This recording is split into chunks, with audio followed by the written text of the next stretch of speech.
Webinar on designing learning experiences in augmented reality. We are joined today by Professor Fridolin Wild. He is a professor at the Institute of Educational Technology of the Open University. So this webinar, he will give you a brief introduction into the working principles of augmented reality in the classroom, and you will be provided with a methodology for learning experience design, as well as an overview on how to use ARETE authoring toolkit. So without further ado, Fridolin, the floor is yours. Thank you, Nikki. Thank you for the kind words of introduction. Welcome, everyone. I'm pleased to be invited here in this illustrious circle to speak to you about designing learning experiences in AR. And even if it sounds like I know everything, I don't. This is a fairly new field, and I think things are developing with speed. For anyone trying to get their hands dirty, be prepared that everything might change all the time. No, it's not that bad, but what I'm trying to say is there is a lot on the move all the time, and it's worth trying to keep up to date with seminars like these. I thought I arrange my talk in kind of 3 bits. I wanted to speak to you first a little bit about augmented reality technology, to make sure we're all on the same page and you're aware of the opportunities and changes and affordances that the new medium provides. Then I wanted to talk to you a bit more extensively about learning experience design, why we're doing that and how it works, and also a bit of guidance material for you to work through in your own time, which I'm happy to send out as well or make available on our website. And the third part I have been thinking of is to give you a bit of a live demo of our tool that we at the Open University, together with research and industrial partners, developed over the last decade. And that's MirageXR, our kind of Moodle interfacing augmented reality authoring and viewer app. Yeah, then of course I would round up, try to summarize what I talked to you about, and I'm of course open for discussion. So I would generally ask, of course, if there's something you can't quite get or my connection cuts out and you couldn't physically understand, then please do interrupt me briefly. But otherwise, if we can keep questions, the big questions and the big discussion to the end, that would be great. Good. Jumping in, what is augmented reality? Augmented reality is a spectrum. It is or extended reality, as it's by now often called, is a spectrum that ranges from the side that relies more on the real environment and just touches up reality to providing a fully immersive 3D world in which you can interact with. And there are many mixed forms in between, and increasingly this mixed reality, extended reality continuum is a fluid space where you can selectively switch a worldview on and off, or render virtual walls and objects where your physical room has them, so as to avoid you running into your furniture. The other way of looking at extended reality is maybe along these axes, which were adapted from the Metaverse Roadmap published in 2007. The Metaverse is not a new thing. The word was invented in a book, Neil Stephenson's Snow Crash in 1992, and it has since then triggered a wide debate about what we could do to further the field. What I find particularly useful here is that this continuum view is broken up a little bit further along the axis of augmentation, the kind of touch up and simulation here, but then extending it also along these axes, whether it's trying to produce more intimate or more externally focused manifest experiences. And again, in this space that this spans open, we can find very many different forms and applications, as indicated by the dashed lines, can mix these at ease almost in between the quadrants of AR, VR, digital twins, live logging, the kind of snap sort of experiences. If we take this a bit further, then that also means for the view of human-computer interaction that we need to look at various aspects that not only have to do with technology. Technology that's here, this aspect that has to do with the delivery system that is used to create something that looks as if it were real, or feels as if it were real, or sounds as if it were real, but isn't, combining together with other stimuli coming from the real world out there. But it also means taking into account how these work on us humans and how we perceive them, how Gestalt principles, for example, shape up the way we perceive the world to stimulate semantics, to stimulate, to kind of allow us to deconstruct meaning and ultimately to have an experience and combine with the fantasies in our internal headspace. So for human-computer interaction, that means we need to look at all of these and we need to take all of these into account. So on that range, on the reality end of the spectrum, it means we may have to modify the world so that it tracks better, for example, or that we stick a marker onto something that allows us then to refer to real-world locations. And on the other end of the spectrum, it means we need to take into account cognitive processing methods, and we need to maybe personalize the experiences and work really with the background of who we're doing this for.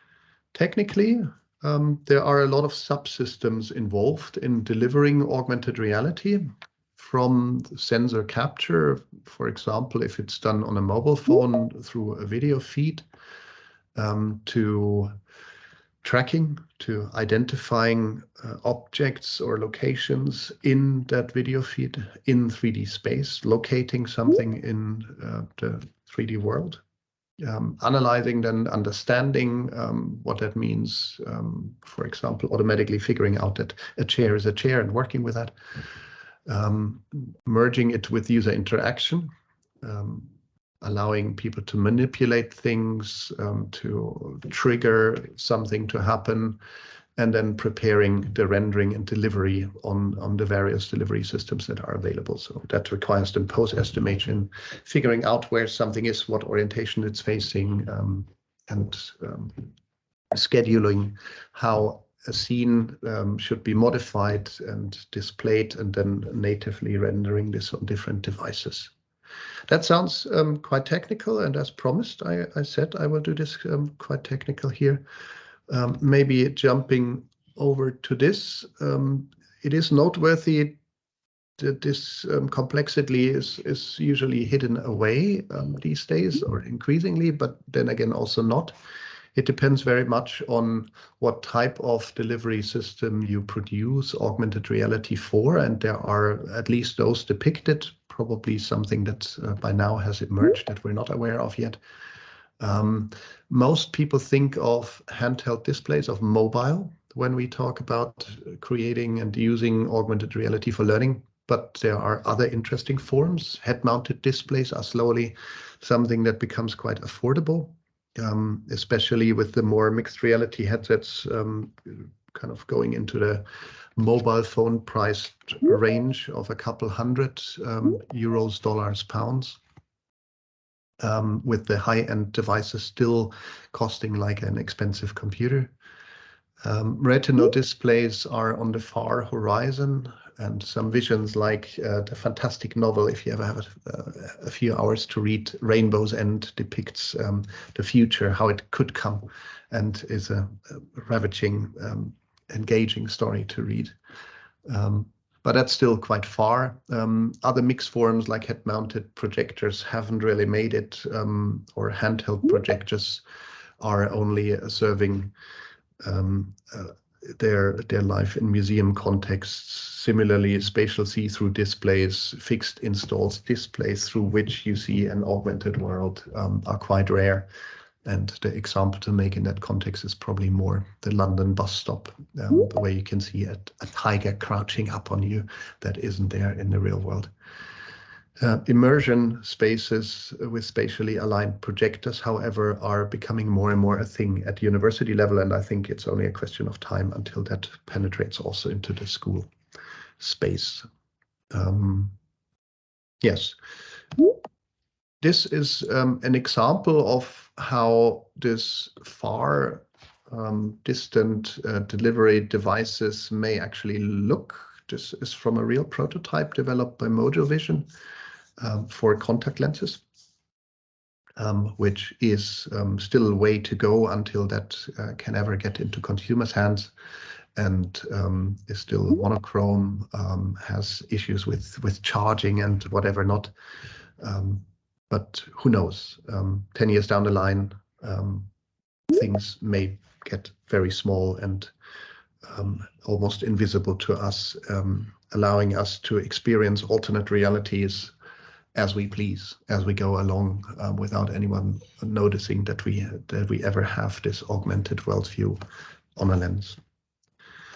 There are a lot of data formats available that support the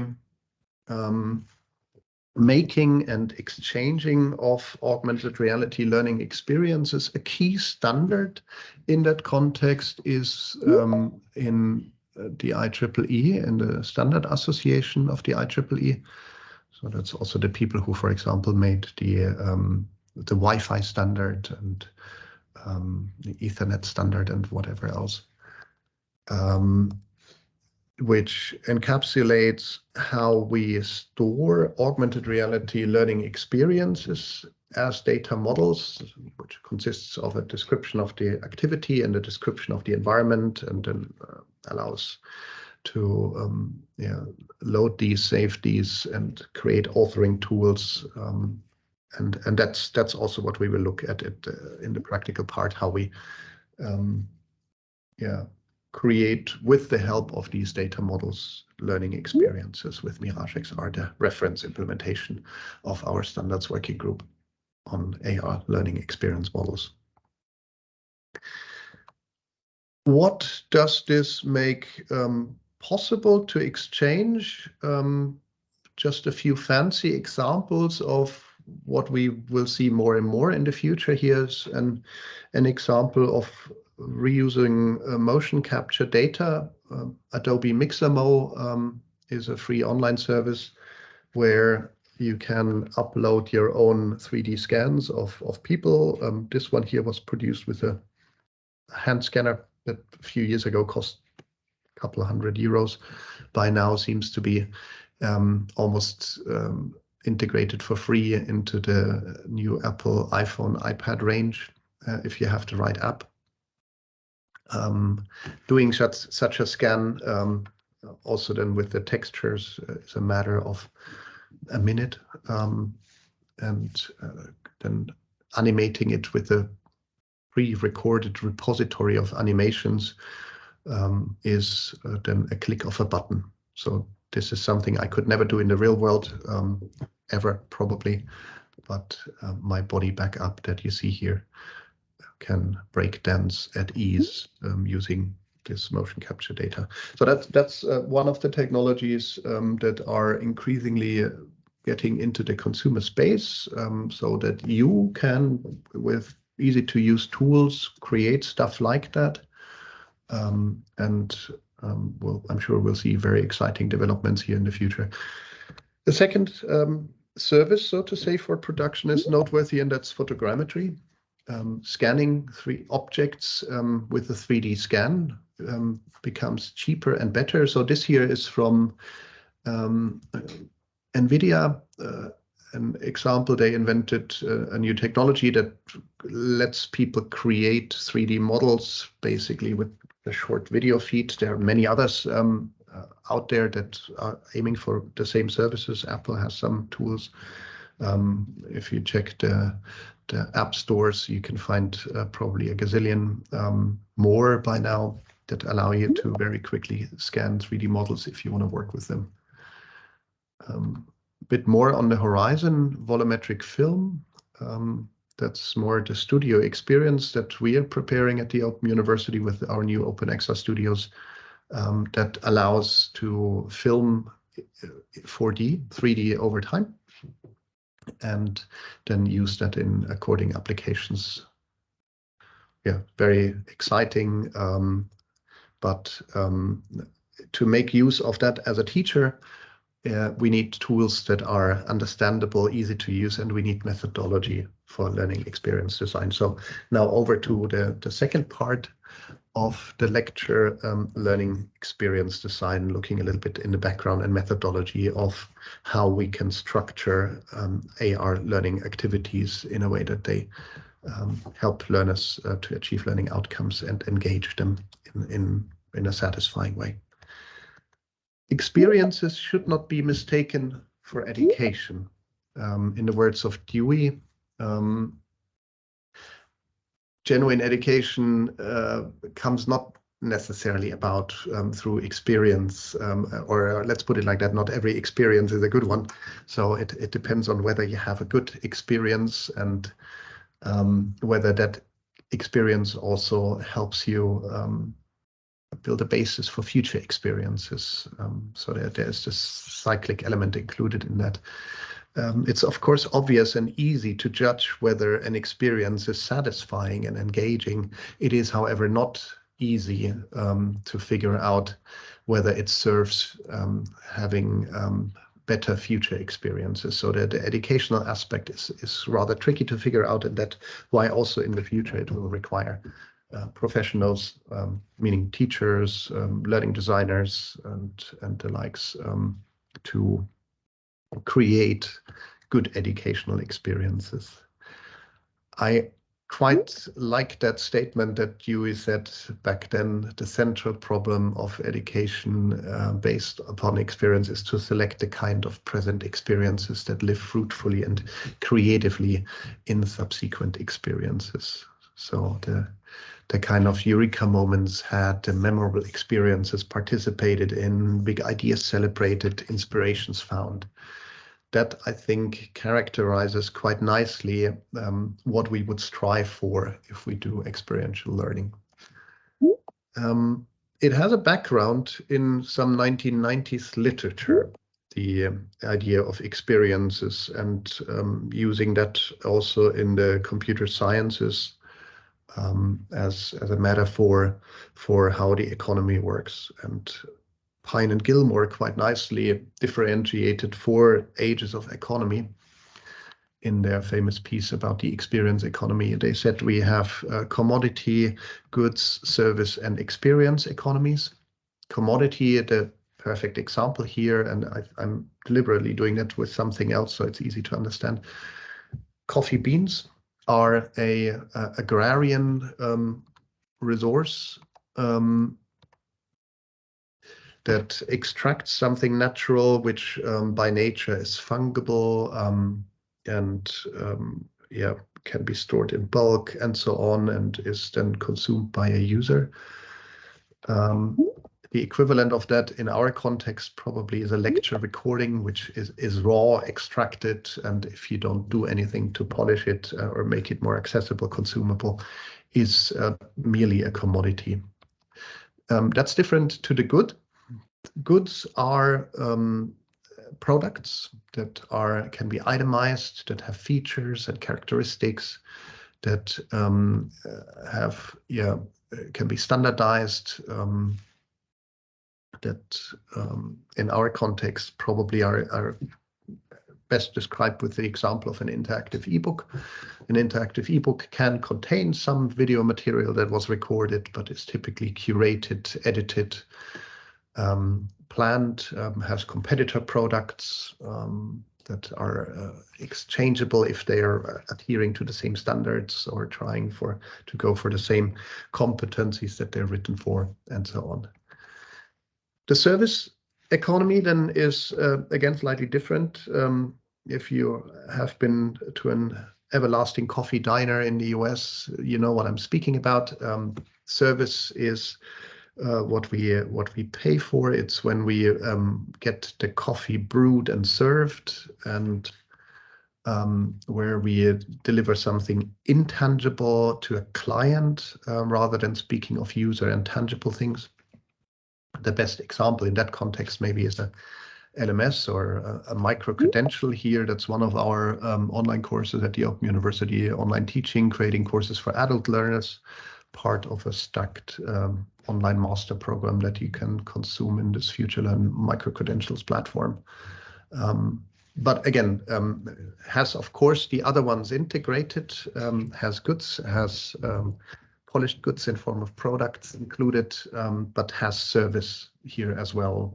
People moderating, people keeping you on track, teachers watching over learning analytics, and so on.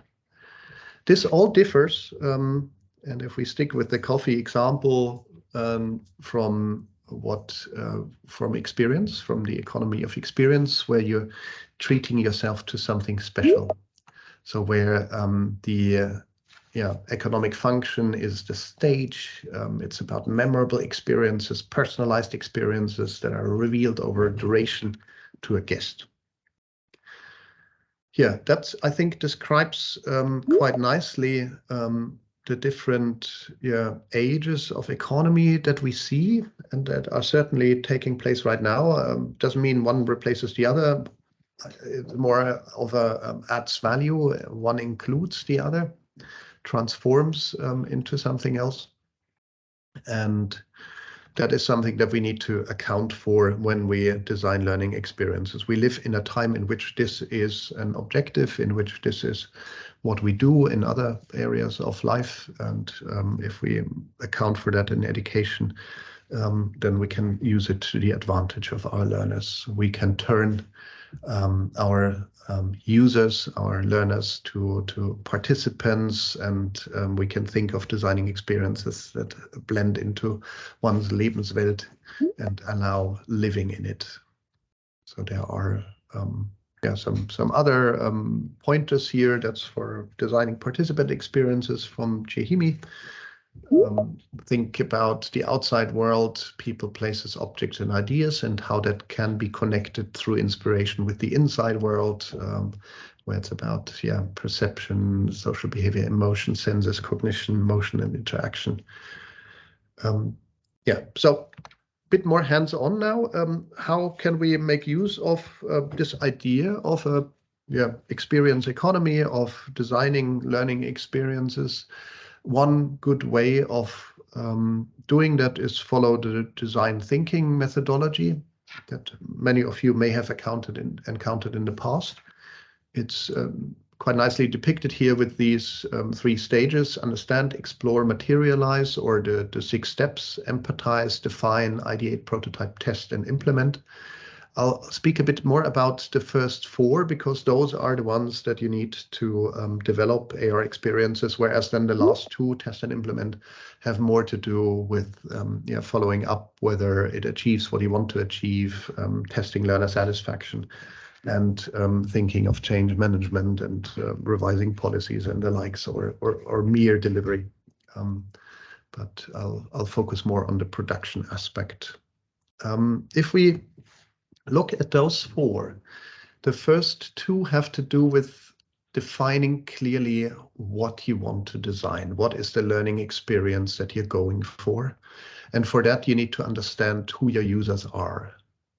We recommend to work with a standard empathy map. That's a canvas that you can download online. Just Google for empathy map. They all have a similar format that they make you sit down and think about your learners and think about what do they see, what do they hear, how they think and feel, what do they say and do, and what are their pains and gains, to kind of phrase a bit the context of where your learning experience design takes place. Jotting these down on the canvas can be very helpful and typically creates for anyone involved in a learning experience design process a rather vivid picture of what it feels like to be a learner in that context, what your target group looks like. The second thing then that we find particularly helpful is a clear problem statement. And a problem statement for us consists of 4 parts. That is, who is your learner? So that's the kind of persona name you write already on the previous canvas. But then also, and that's maybe a bit specific for augmented reality, where does your learning activity take place? And then what it is actually that you want to produce, what is it actually what you want to do?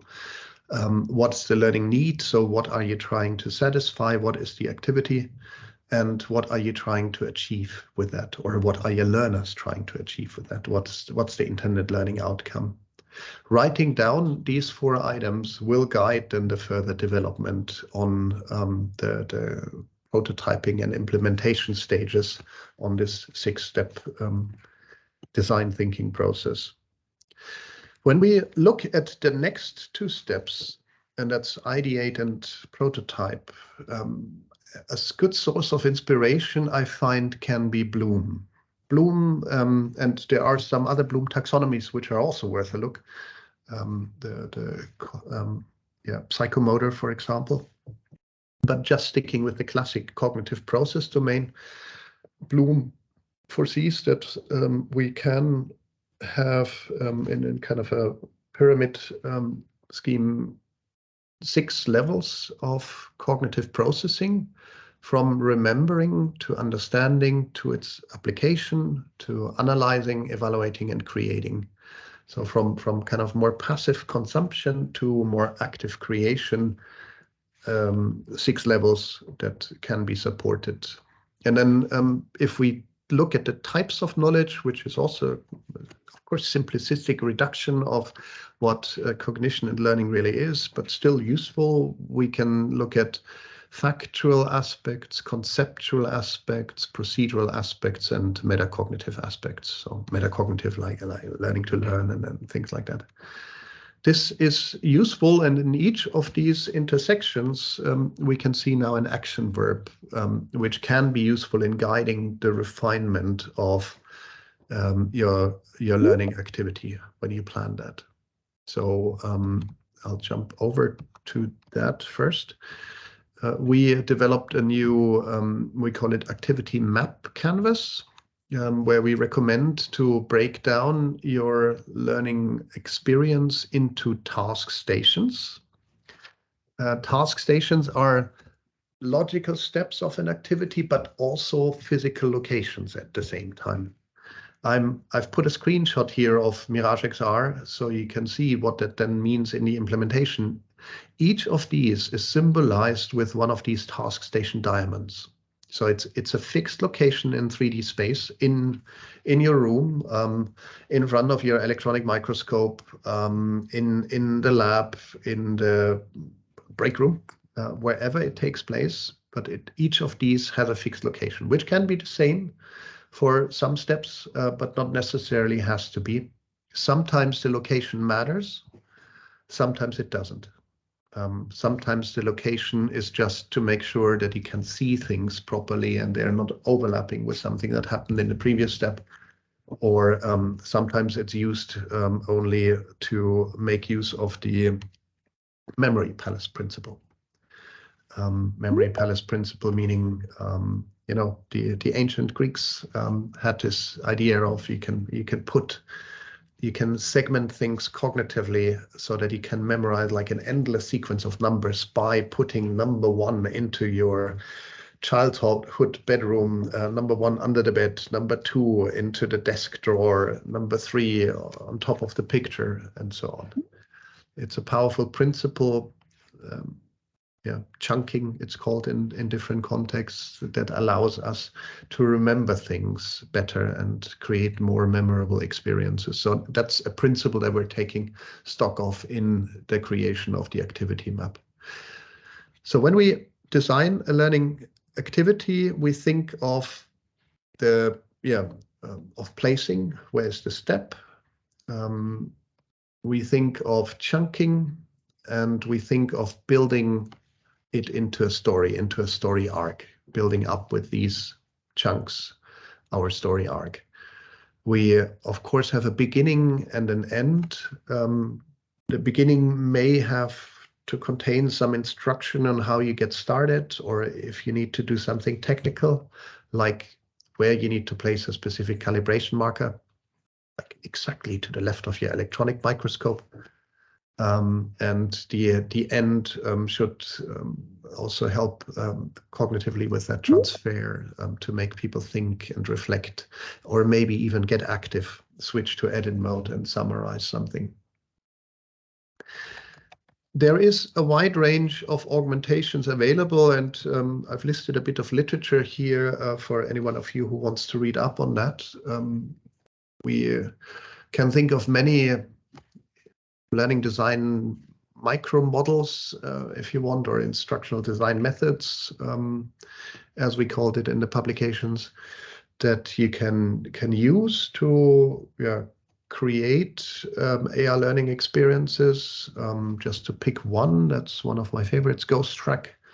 A ghost track is where you record what the instructor does with body movement and hands movement and voice, using a kind of think aloud, so that anyone who learns from that then just presses a button and sees the ghost of the teacher, the ghost of the instructor, deliver the same explanation without the teacher being present anymore. So it's, I think, a perfect example of something that we can use, that you can use wisely. If you use it well, it can create an engaging experience. So that's the third canvas, the activity map canvas. The next step, and that goes towards prototyping, or maybe is already prototyping, as you can try it out a little bit more from such a document, is what we called an augmentation plan. An augmentation plan then takes these steps that we designed in the previous canvas. Each step has its task station as well, and maps them out over time. Step 1, step 2, step 3, step 4, and so on. Forces that we describe and give each of them a title that can later also be put into the tool, so that learners can always look up what they're supposed to do in a specific step, including the description, and then provides you a view of how you layer things up with augmentations. So augmentations, I didn't really explain that. Augmentations is what we call these different building blocks of the instructional design methods. So the one that I just was talking about, the ghost, is listed here among the 14 types of augmentations that we currently have developed in MirageXR. There are more possible and more coming, but those are very basic, including some standard ones like providing imagery or videos or audio, but then more complicated ones such as ghosts or annotations or 3D, vocabulary of 3D symbols that is available, special effects or visual effects, and so on. When planning your learning activity, you would sit down for each of these steps and think about the media use, the augmentation use you want to do. So in this example here that I'm depicting, you would write down, for example, in the first step, there is an audio welcome message, for example, plus an image of what this is all about. Then in the subsequent steps 2 to 5, we would always see the same 3D object, for example, a 3D object of an electronic microscope. And then in step 2, we would explain certain parts of the electronic microscope. We would maybe use some of these action symbols like turn this or open this up to provide sort of visual guidance for how you handle something. In step 3, we might add an instructor ghost. In step 4 and 5, we might use a virtual instructor 3D model that delivers some audio output or animations. And maybe in step 5, we do some sort of assessment with what we call pick and place. I've dragged out this part here with the keep alive information, because that's one important principle of designing learning experiences for AR, that you might want to keep alive some augmentation across a range of action steps so that you can kind of layer what you want to do in the experience. So for example, if you have that 3D object of a learning experience, you want to place it once into the space where it is and then be able to refer to it in subsequent steps. In the tool, you do that by setting the from and to information. In version 2, this moves to a submenu called Keep Alive. So you just click on it and say then Keep Alive, and then you can enter the same information. Yeah.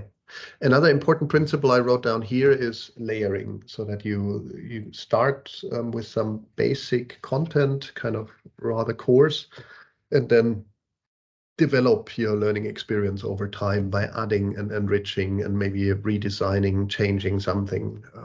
The tool that we developed interfaces with Moodle, and in Moodle there's then a backend service where you can download the data, for example, download the image, replace it with a better image, a higher quality image, or something you photoshopped. Yeah, so it's possible to reload these, extend them, go back to your desktop computer and work with it. Yeah, so augmentation types, I'll show you a few more examples. They're not the same on every platform. We, for example, support on smart glasses also a tilt brush interface so that you can use a kind of 3D whiteboard.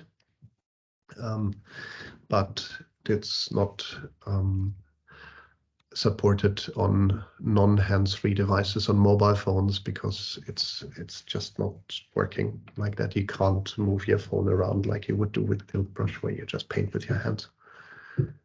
And some additional things are possible if you know more about how the tool works. So for example, it's possible to interface with sensors and talk to instruments and read values from them, but you need to know what you're doing. It's not as end user friendly. In that case, you might require the support of a specialist.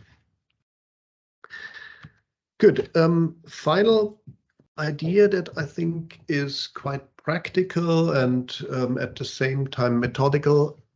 You need to think about events and triggers in the flow of your actions, how the user moves through the experience, and in particular, if there are various routes people can take, how they are triggered and how they happen.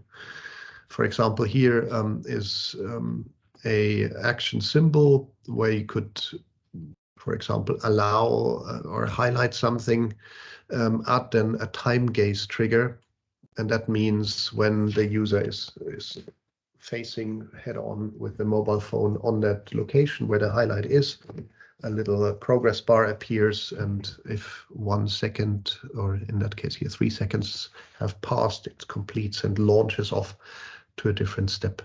I'll explain that practically in a second on the example where we quickly create some memorable experience. Yeah. The tool is available for free. You can download it either on Google Play by following the link bit.ly MirageXR Android, or on the Apple App Store by following bit.ly MirageXR Apple. You will find them as well if you look for MirageXR one word in the app stores. If you cannot find it in the App Store, then it typically means that your device does not support augmented reality, meaning it is a device that is older than 2016 or 2017, thereabouts, or it is a device that lacks some of the hardware sensors that you need, like, for example, a tilt sensor or a camera. So not necessarily all phones are supported, but anything that is younger than 5, 6 years, 5, 6, 7 years should be supported.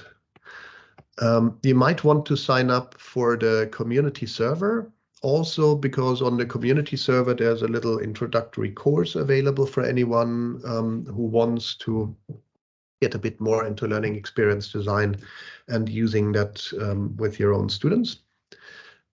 It is also required to back up stuff online to the cloud and sharing with others. So you can use the app without logging in as a guest. That's not a problem, and you can store everything locally on your device.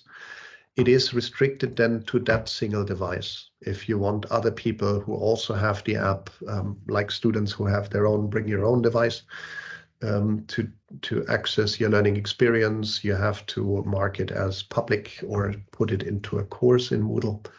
And you have to upload the resource, of course, to the cloud.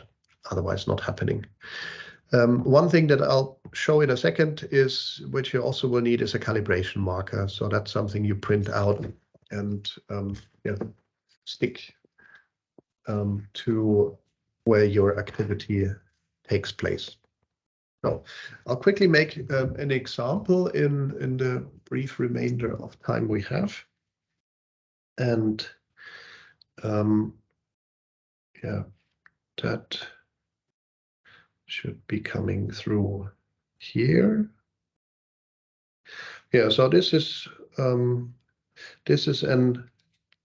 iPad Pro, which is a real fancy device. It's not cheap, but it has this modern time-of-flight LiDAR sensor embedded, which is a bit better than optical cameras for the mapping of the real world, as you will see. It's super fast and quite precise. But in principle, any Android phone or iPhone younger than 2016 should be capable of doing that. So I'm just booting up now MirageXR. So this is a preview on version 2, which hopefully comes out just after this lecture. So it looks a bit different if you have experience with MirageXR already than the previous versions with a completely redesigned user interface. I've skipped all that login procedure now that comes up the first time you open the app, where there is also a guided tutorial at the end available for you. I thought I just mentioned still the context help that is available. So if you want to know something specific, you can select it and it will then highlight what you need to do. Got it. So I'm just creating a new activity. We see now this task station diamond. And maybe if you can see that here in the camera, AR and authoring for AR is active reality. I really have to move around. I put my finger on the device. I move the diamond to where I want it, actually. And I'll just leave that there for a second. It is important to calibrate so that your learning experience becomes transmissible from one classroom to the other, from your home environment to your classroom, from the classroom to the student's home, which I do by going to calibration and then start. So I'm calibrating now using this calibration marker printed out, just put beside a bogus object that I put here. This is a router. It doesn't really matter what it is. I'm trying to provide some instruction for you about this. Let me just create a few more steps and jump back to the first one. I can edit the step and now I can add the different augmentations. If I want to know what this one does, I just look it up. In the first one, we might, for example, want to include such a highlighter. Every augmentation first lands in this red mesh landing zone, and then I can just drag it and move it to the location where I actually want it. So maybe in this case here on that antenna. So I'll just move that around and make it a bit smaller maybe. Yeah, good. Then I might add a 3D model, something like a screw. Try to find that.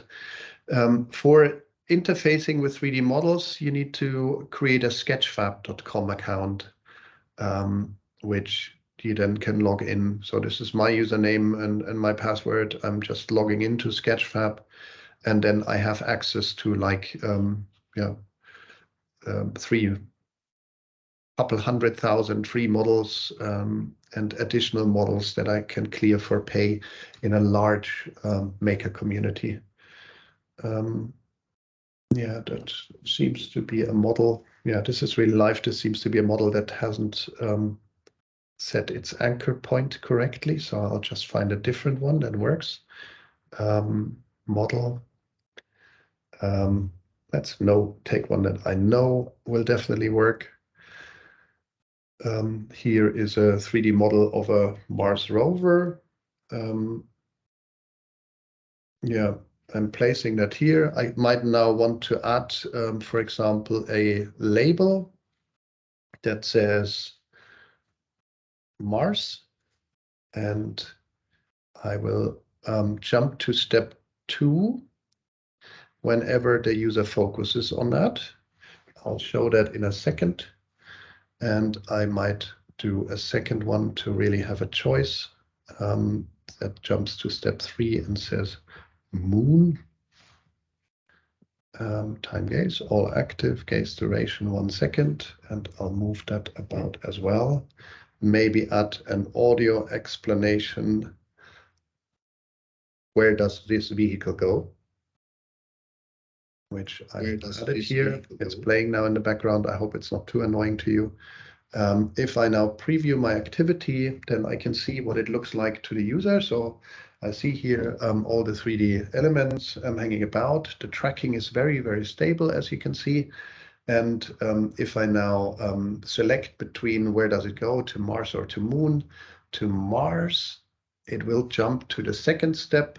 And if I go back and select Moon, it will jump to the third step, and I can further edit that now. So if I'm going to step 2, I might now add, say, a ghost and quickly record some feedback. So perfect. This is great. Okay, so let's look at the preview of that. Perfect. This is great. So this here is what I just recorded. That's a ghost track. Perfect. This is great. If I would be recording that now on the smart glasses, I could also record the hand movement with it. And let's go back to activity and browse over to step 3 and add some feedback here as well, maybe something different in that case, a character model. Here is a character. Let's record something here as well and says, sorry, that's not correct. Sorry, and that's not correct. Maybe give us down. Sorry, that's not correct. So we can test it. So here, let's check. Moon, jumping over. Sorry, that's not correct. Yeah, sorry, that's not correct. Good. One more thing to add. We're renaming that link. That will be called Save, I think, or Publish Experience. If you want this for others to be available, you select Cloud and Public Upload and press Save. Then it goes directly online to the community server that I'm logged in. So I can check here. I'm logged in as user Wild on the learn.wikibcs.com community server. And yeah, if I want to now allow other users to access this, they have to log in the same way here on the profile, have to make sure they are on the right server, and then they can find my activity, which probably I should rename into something more meaningful. That's not correct. So that they can actually find it. Sorry, that's not good. Correct. Sorry, let's re-upload that and make sure it is available. Sorry, that's not correct. Good. That's I think yeah, all the major hassle about this. Just wondering if I'm forgetting anything significant. Yeah, maybe one pointer. If you ever get lost, like where your augmentations are, just point down and you can see a line connecting them with the task station. That's a bit hidden now. You can see it with the task station. There are also possibilities to find them again. So for example, if I say locate here, I have this little red icon now pointing me to where this augmentation is. There's a lot of context help available if you get lost. and there are tutorials at the beginning of the app. Good. Long story short, that is basically what the tool does. And to just wrap things up, to conclude, yeah, what have we learned today? The future is not display flatlands. I truly believe that we are at the verge of a revolution in personal computing, and over the coming years we will see a lot more what I call reality embedded learning, a lot more of these new facilities also in the classroom as in all other areas of life. Maybe not something silly with a salmon, but something that really means or is of value, means something is of value to your learners. We have seen an entirely new way of content authoring and production, and a bit of methodology about learning experience design, and it's exactly working as depicted here. Complicated machinery, no one really understands, and it takes a lifetime to learn, but even if you dip your nose a little bit into it, I think you will very quickly have good results. And to conclude, maybe anticipating one question that is often raised, is this really something that my learners can do? And don't forget, we're in a school and devices are expensive. Nobody has glasses. Yes and no. As said, the number of active AR users, the number of compatible devices is constantly rising and approaching in a year's time 1.7 billion users. So that's significant. That effectively means a major share of the European population has access to a compatible device. The number of AR/VR headsets is on the rise too. For years, we in the research field are waiting for one of the IT giants to release something that is the killer hardware. And you can't quite tell whether that's Google, Apple, or Microsoft, or some new company like Magic Leap, or others that dominate the Android market like HTC or Samsung. We will see it when it happens, but the number of devices sold is growing constantly every year. And I think the prediction for this year, probably retrospectively, will have to be revised and will turn out to be much, much larger. For our own students and minded, the Open University has a special constituency with a lot of people that are, a lot more people that have a handicap, for example. Even amongst our students, this receives recognition, and about 8% of the students already say 2 years ago that they own a VR headset. Yeah, so it's difficult to predict the future, and I don't know what it will bring. I can, however, only stop with the words of my youngest. I'm pretty sure that the future is more like this. Exactly. Thank you very much. Thank you very much, Fridolin, for that amazing presentation. I think that participants got a lot out of it. Those are some really cool tools. So thank you for sharing that with us. We do have a few minutes here. So again, if anybody has a question, please feel free to type them in the chat. We do have a question now from Glikeria. Is MirageXR easy for an educator to handle, or do we need some kind of training? And what's the role of calibration? Okay, I'll take the last one first. So calibration is a necessary evil still, and you need to do it so that your models next time round are still in the same place. We're trying to get rid of it as much as we can. In the development roadmap, there are a few things that we want to do to try and get rid of it. But especially in the situation where you have like a biology lab and an electronic microscope, you need to make sure that the user can connect the location on the microscope with the app content. And that's what calibration solves for you. Or another example, maybe it's easier to understand something that is far distant. We originally developed the calibration routines for helicopter maintenance and airplane maintenance, because every single time the plane comes back into the hangar, the pilot parks it slightly differently, and you want to make sure that you're not a millimeter off. So you calibrate based on the object. You have a printout on the door of the plane, and then you know where your engine block is and where the right nut and bolt is that you need to service. With regards to the training question, yes, I think authoring is easy, and then again, I think it requires training as well. We're trying to put more and more tutorial content into the app itself to make that easier, but there are some things that we find are generally out of our hand to teach, and that has to do with this real-world interaction.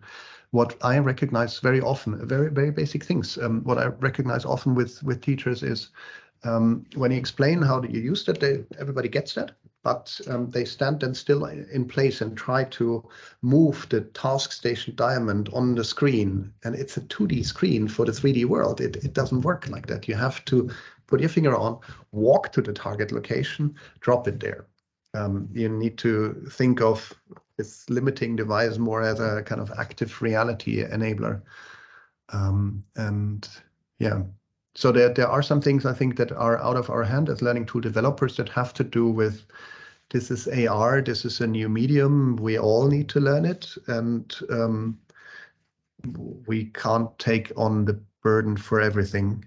And at the same time, we need to make sure that generating learning content becomes as easy as pie. So anything that we can do for that, we should put into the tool. We try to offer a few more contents online in the community, like a small course, the equivalent of less than 10 hours, that guides you step by step through producing your first activity. It can be done rather quickly, getting into things. It doesn't require much training, but it does require training. Okay. We do have one more question. How can we implement it with the youngest in that early phase of education?